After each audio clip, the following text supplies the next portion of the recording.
Hello guys, আসসালামু আলাইকুম। কি অবস্থা সবার, কেমন আছেন সবাই? আশা করি সবাই অনেক বেশি ভালো আছেন। সো রাইট নাও আমরা এখন আছি হচ্ছে আমাদের বাড়ির পুলের সামনে। আমরা বেরিয়েছি হচ্ছে ভিডিও করার জন্য। সকালে নামাজ পড়লাম একটু আগে, বেরোনোর পর একটু আঁধার ছিল, তাই আবার একটু পরে বের হয়েছি ঘর থেকে।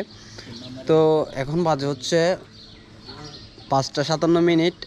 সো এদিকে আমার দুইজন টিম মেম্বার আছে, একটা হচ্ছে 5K, হচ্ছে 5K। তারপর এদিকে আছে হচ্ছে শহীদ ভাইয়ের পাশ পাখি। একে কেউ আবিদ নামে চিনে না, সবাই চিনে শহীদ ভাইয়ের পাশ পাখি। তারপর এদিকে আছে হচ্ছে আমার কিছু বড় ভাইয়েরা, এই দেখেন বড় ভাইয়েরা এখন ব্যস্ত। আর আমরা যখন সকালে নামাজ পড়তে আসছিলাম ঠিক এখন থেকে 40 মিনিট আগে আর কি, তখন এরকম পরিমাণ কুয়াশা ছিল না। এই দেখেন এদিকে যে একটা 5তলা বিল্ডিং আছে, এটা দেখে মনে হচ্ছে না, লাগতেছে সেখানে একটা খালি জমিন, মানে কিছু দেখা যাচ্ছে না এরকম একটা অবস্থা। এদিকে আরেকটা বড় ভাই আছে আমার, তারপর এদিকে মেজো ভাইয়েরা, বড় ভাই, ছোটো ভাইয়েরা সবাই আছে। এদিকে আরেকটা ব্ল্যাক বম্বা আছে, দেখতেছেন কিনা জানি না।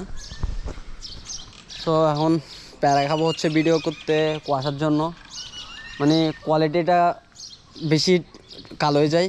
এদিকে আমাদের একজন বড় ভাই আসতেছে, এটা হচ্ছে বাদামতলা এলাকার সবাই চিনে এই ছেলেটাকে, হয়তো আপনারাও দেখলে কেউ দুজন হলেও চিনবেন এই ভিডিওতে। এটা হচ্ছে আমাদের রোডি ভাই, মানে অনেক ব্যস্ত, কিন্তু হঠাৎ এই মানুষটা এই টাইমে কি করতেছে এখানে জানি না ঠিক।